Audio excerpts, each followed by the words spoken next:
Bonjour à tous, bienvenue sur la chaîne. On se retrouve pour un nouveau top 5. Alors, on se retrouve pour un top 5 des patrons des manteaux pour l'automne. Alors, on est en plein milieu de la saison automnale et on va commencer l'hiver. Je me suis dit qu'un petit top 5 des patrons de manteaux, ça pourrait être sympa, sachant que là, je vous parle de l'automne, mais ils sont aussi valables pour évidemment toutes les saisons de l'année, même si pour moi, c'est un peu typique. Enfin, certains sont un peu typiques de la mi-saison, plus que pour des manteaux hivernaux. C'est une vidéo qui m'a été suggérée par un de vos commentaires sous ma précédente vidéo. Et il me semble que c'était mon bilan couture ou alors c'était le tag mieux me connaître. En tout cas, n'hésitez pas à aller les voir si jamais ce n'est pas fait. Prenez-vous une petite boisson et puis on commence le top 5 tout de suite. Alors, parmi ces patrons, j'ai sélectionné que des patrons qui sont accessibles aux débutants, c'est-à-dire qui ont tous à peu près des tutos vidéo. Quand il n'y a pas marqué débutant sur le patron, ils ont au moins un tuto vidéo qui, si vous y allez lentement, peut très très bien vous servir. Et même si vous êtes débutant, eh bien, vous pourrez réaliser le modèle sans problème. Tout ça dépend du tissu que vous allez utiliser pour faire vos manteaux. Sachant que pour les manteaux, les tissus qui sont généralement utilisés vont être de la gabardine, de la laine, de la flanelle, ce genre de choses. Donc, ça va être des tissus qui vont être lourds, épais et pratiques à travailler pour un débutant. Par contre, ce sont des tissus qui, ça va dépendre de votre type de machine, mais qui peuvent, à cause des épaisseurs, avoir beaucoup de mal à passer sous la machine. Donc, n'hésitez pas à vous munir d'un pied double entraînement pour les manteaux, c'est essentiel à mon sens. Alors, on commence avec le premier patron. Il s'agit du manteau Eleanor de Ezeriel Pattern. Je vous mets le manteau juste ici. Alors, c'est un manteau qu'on peut très bien réaliser pour l'hiver, mais on peut aussi le réaliser pour l'automne dans un tissu qui sera moins épais que pour l'hiver. Par exemple, là, sur l'image, elle a utilisé un lainage. Vous pouvez très bien utiliser une gabardine, par exemple, qui sera un peu plus légère pour en faire un petit manteau d'automne. Pour ma part, c'est un manteau que je compte réaliser. D'ailleurs, ce sera mon tout premier manteau.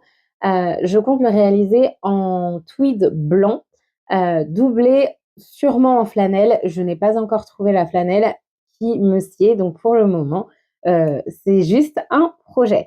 Je compte aussi le réaliser en laine blanche. Donc, voilà, c'est un patron que je pense réaliser plusieurs fois. Alors, c'est un patron qui est pour niveau intermédiaire à difficile. Sauf qu'il y a un tuto vidéo qui est très bien expliqué. Donc, les débutants, si jamais vous aimez cette pièce, si vous prenez votre temps, je pense que rien n'est impossible et ce sera une pièce qui va vous prendre du temps. Mais franchement, je pense que vous y arriverez sans problème. Modèle numéro 2, il s'agit du trench coat Watson à capuche de Pretty Mercerie. Alors, depuis que j'ai vu ce trench, je me suis dit, celui-là, je l'adore. J'adore les trench. J'en ai à mon actif vraiment beaucoup dans ma garde-robe. Ils viennent tous du commerce. Je n'en ai jamais cousu. Et je m'étais dit, je vois pas l'intérêt de me coudre un trench, sachant que j'en ai déjà plein dans ma garde-robe. C'est le manteau que je mets actuellement le plus. Donc, je voyais pas l'intérêt d'en coudre. Et là, j'ai vu ce trench à capuche de chez Pretty Mercerie et je me suis dit, mais oui, si je dois me coudre un trench, ce sera celui-là. Donc, c'est pour ça que je vous le mets dans le top 5. C'est un trench qui n'a pas de tuto vidéo à ma connaissance, mais par contre qui n'est pas très difficile à faire. Donc je pense que pareil, les débutants comme moi qui n'ont jamais réalisé de manteau, je pense qu'on peut très très bien le réaliser sans problème. En plus, les patrons de Pretty Mercerie sont plutôt bien faits avec de bonnes explications. Je pense vraiment qu'il n'y a aucun problème. Alors pour ce trench, moi je vous recommande de prendre de la gabardine ou alors un tissu qui est enduit pour qu'il prenne la pluie. Ça peut être très joli aussi. Vous pouvez aussi le réaliser en laine. Ça peut être très sympa comme petit manteau qui serait un entre-deux entre la fin de l'automne et le début de l'hiver. Ça pourrait être très joli. En tout cas, n'hésitez pas à me dire en commentaire ce que vous en pensez.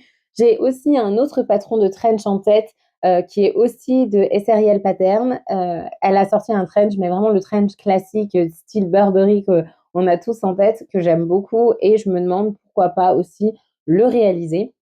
On verra, mais pour le moment, je trouve que le trench est complètement le manteau de l'automne, de chaque automne. Hein, c'est un indémodable. Il est pratique, il tient chaud sans tenir chaud et je trouve qu'il se marie très, très bien avec la saison. Pour le manteau numéro 3, c'est une parka. Vous allez me dire, la parka, c'est plutôt un manteau d'hiver. Alors oui, c'est un manteau d'hiver, mais rien ne nous empêche de réaliser une version d'automne, c'est-à-dire qu'il sera moins chaude que la version d'hiver, moins apprêtée pour la neige, mais plutôt une version de pluie, parce que je n'aime pas trop ce qu'on peut appeler le kawaii ou vêtements de pluie. Moi, en vêtements de pluie, en général, je mets plutôt des cirés ou une parka. Et là, j'en ai trouvé une. Il s'agit de la parka numéro 108 de Burda. Elle est en coton et elle est sortie dans le Burda Style de février 2022. Alors, c'est une parka qui est pour les niveaux débutants et intermédiaires. Après, il s'agit d'un Burda Style, donc je dois admettre que là, les débutants, je pense qu'il ne faut pas que ce soit votre premier Burda et ni votre premier manteau parce que Burda, en termes d'explication, c'est quand même très, très, très compliqué. Allez-y lentement et franchement, je pense qu'il ne faut pas que ce soit votre première pièce. Moi, personnellement, je ne vais pas m'y attaquer en première pièce. Alors, si jamais vous n'avez pas le Burda de février 2022, sachez que vous pouvez très bien le retrouver sur le site de Burda en format PDF. Donc, c'est très pratique. J'aime beaucoup la forme de cette parka, le fait qu'on puisse serrer à la taille. Vous savez que moi, j'aime bien la silhouette un peu années 50, années 40, donc avec la taille qui est bien dessinée. Et je trouve qu'avec cette parka, bah, on garde quand même un peu cet aspect féminin. Ce manteau qui, en général, est plutôt unisexe. Hein. C'est pas connu pour mettre en valeur les formes, plutôt l'inverse. Donc là, je trouve qu'elle est vraiment très, très sympa. Donc n'hésitez pas à me dire en commentaire ce que vous en pensez.